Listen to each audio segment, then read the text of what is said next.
Have you ever felt the pull of the unknown? The urge to explore the forgotten corners of the world? There's something tantalizing about abandoned buildings, a mystery that beckons to be unraveled. But what happens when curiosity leads you into the heart of darkness? Join me on a journey through chilling urban exploration horror stories, where every creaking floorboard and whispering shadow could spell your doom. It was a brisk autumn evening when the idea first took hold of me. My friends and I, restless souls yearning for adventure, decided to embark on an urban exploration of the abandoned mill that loomed on the outskirts of our town. The mill stood as a somber monument to a bygone era, its once bustling halls now cloaked in a veil of silence and decay. As we approached the dilapidated structure, a sense of foreboding washed over us, chilling us to the bone. The moon cast an eerie glow upon the crumbling facade, illuminating broken windows and weathered bricks. With hesitant steps, we crossed the threshold into the darkness beyond, our hearts pounding with equal parts excitement and trepidation.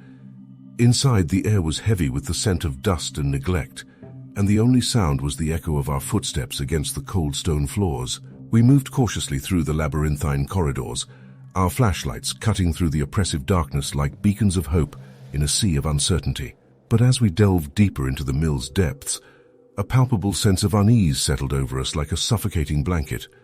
Shadows danced and flickered on the walls, playing tricks on our weary minds. I couldn't shake the feeling that we were being watched, that unseen eyes followed our every move with malicious intent.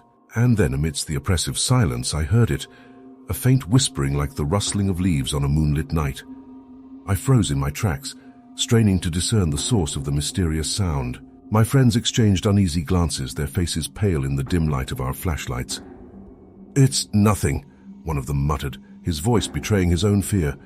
But I knew better. The whispers grew louder, more insistent, until they seemed to reverberate inside my skull. It was as if the very walls of the mill were alive with the voices of the past, beckoning us deeper into the abyss. The phantom machinery. Undeterred by the unsettling whispers, we pressed on, our curiosity outweighing our apprehension. We soon stumbled upon the remnants of the mill's machinery, rusted and decrepit from years of disuse. Yet as I gazed upon the silent relics of industry, I couldn't shake the feeling that they were not as lifeless as they appeared. With mounting dread, I watched as the gears began to turn and the belts began to whir, as if the mill itself had awakened from its slumber. My friends laughed nervously, dismissing my fears as the product of an overactive imagination. But I knew what I had seen, what I had felt deep in the marrow of my bones. As we ventured further into the heart of the mill, the machinery grew louder, its metallic cacophony drowning out the sound of our own footsteps. I could feel the oppressive weight of the darkness pressing down upon me, threatening to swallow me whole.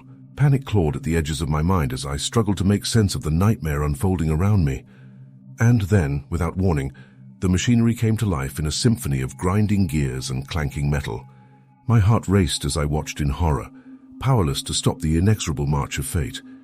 It was as if the mill itself had become a malevolent entity, a twisted amalgamation of flesh and steel intent on claiming us as its own.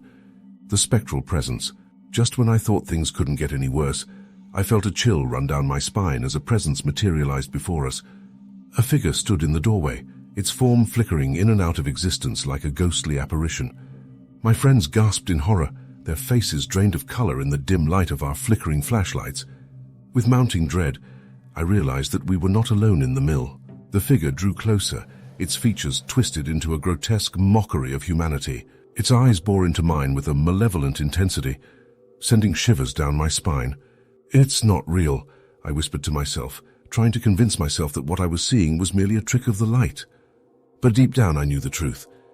The figure was all too real, a harbinger of doom sent to drag us down into the depths of despair.